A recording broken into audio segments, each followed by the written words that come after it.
Ли Минхо және Байқоңыр. Бұл екеуін не байланыстырады? Бұл екеуін су жаңа дорама байланыстырады. Ол «Спроси у звезд» деп аталады.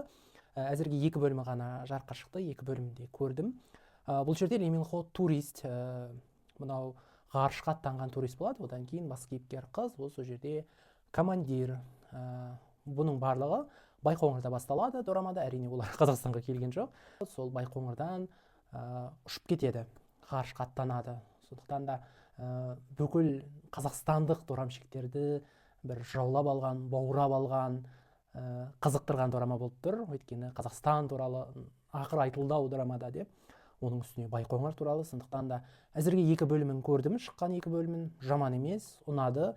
Әрі қарай да қызықтыра түседі деген ойдамын. Әсіресе 2 бөлімнің соңында тышқанды сақтап қалу үшін жүрегін қайта соқтыру үшін барын салады Ли Минхоның кейіпкері. Сол жері өте қызық болды, интригаға толы болды. Сондықтан да әрі қарай да қызық болады түседі деген үміттемін.